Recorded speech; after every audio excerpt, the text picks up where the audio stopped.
جان لو کہ جب بھی کوئی چیز دوسرے میں گھل مل جاتی ہے تو وہ دوسروں میں سمجھی جاتی ہے۔ یہ کہانیاں جو میں آپ کو سنانے جا رہا ہوں یہ آپ کو اللہ سے ملا دے گی، انہیں غور سے سنو۔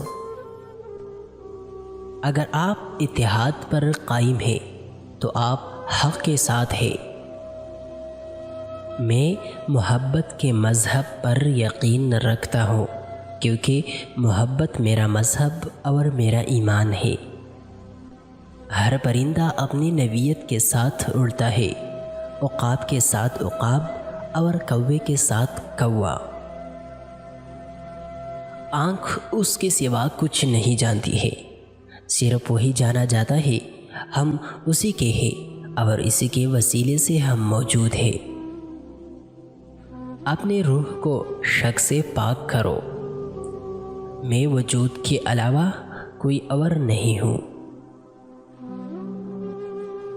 زیادہ سے زیادہ کا انتخاب کرے، اپنے پاس سے مطمئن رہے، یہاں تک کہ اگر دوسرے کے پاس اس سے کم ہے در حقیقت کم رکھنے کو ترجیح دے۔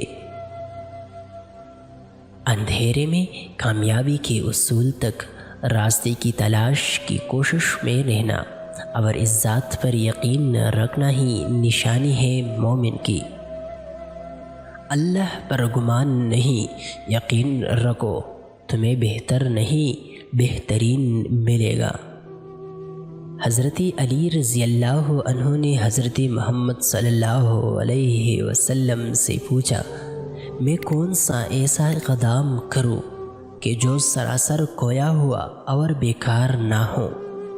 نبی اکرم صلی اللہ علیہ وسلم نے جواب دیا، سچ کی تلاش کرے، آپ خود اپنے آپ کو پائیں گے، لہٰذا اپنے آپ کو جان لے۔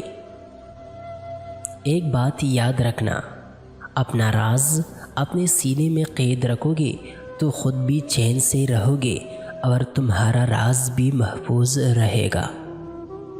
ہو سکتا ہے دنیا میں منافق بازی لے جائے مگر آخرت سچے لوگ کی کامیابی کا دن ہے۔